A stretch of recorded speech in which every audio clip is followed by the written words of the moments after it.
Thanks for that. Which one am I using? Can you hear me okay? Yep. Thanks for that. And yeah, you stole my joke about coming from the airport, and I do apologise for being late. It wasn't just cars in Sydney, it was some air traffic around Sydney Airport, and also, just as an aside, some work being done in Lismore last night on the round of consultations in regards Indigenous recognition in the Constitution. So for all the political noise of the moment, there is other work going on. 220 consultations have happened so far, and at Lismore last night there was a unanimous recommendation from a community group about the size of this room to push for a referendum question to be put in regards Indigenous recognition in the Constitution, and in, Matthias might be interested, more than the preamble, in the actual substance of the document itself. So that was last night. The night before as well, I participated in one of the 33 consultations around aged care reform and the 50-odd recommendations that the Productivity Commission has made in that regard. And again, that is an area with the demographics that we've got in this country and the issues associated with it that is a very important and related part of the conversations of today. So once again, apologies for being late. Thanks, Matthias, for going first. And gave me the opportunity to rebut some of what you've said as well. No. To be fair and to be generous to Matthias as well, we have been talking and keeping the back channels open as much as possible in what is a hotly contested political environment.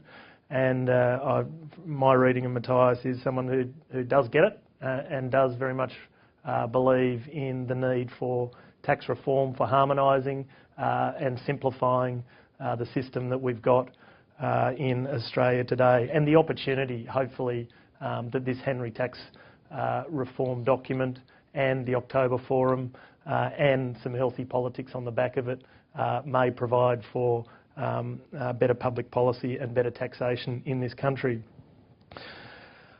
And it's probably an opportunity to comment broadly before getting into the detail of Henry, and that is around the Parliament at the moment. We're about a year into it, and I'm still concerned that the message is lost about what we've got with the Parliament that we've got. It is alive, it's got a heartbeat, yet I think, and with that comes enormous opportunity.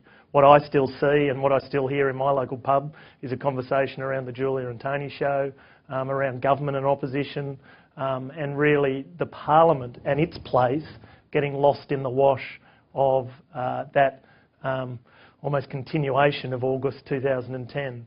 And that, in one regard, is disappointing, because at the end of this Parliament, where every idea is welcome, no member of Parliament should be allowed to get away with, I'll put that off to the next election, or I'll deal with that in the next Parliament. Every idea can fly in this Parliament from every single member of Parliament, and that is the great opportunity for a genuine debate on just about any topic. So at the end of this Parliament, I would hope we reflect on it for the wild ride it's been so far, but I would hope we reflect on it as, of all the 43 parliaments so far, the mailman parliament, that it does deliver. If the Parliament as a majority agrees on something, it will happen. And from that comes certainty, not uncertainty, which is, I seem to see, the message and the concern that is creeping in and around what is a very tight power sharing arrangement. So this is a great opportunity, therefore, for dealing with what wasn't done by majority governments previously. Good idea was thrown up through a 2020 summit to have a Henry tax reform process and to really do the root and branch reform. In my view, the 42nd Parliament missed the great opportunity that it gave itself. And we are really doing the unfinished business of the last Parliament in having another look at it, and hopefully with the support of every single member of Parliament and with all the various interested groups, such as the Tax Institute, we can, as best as possible, achieve the best result of responding in a sensible, policy-focused way to the recommendations made, rather than necessarily being risk-averse around some of the politics attached to some of those hard considerations.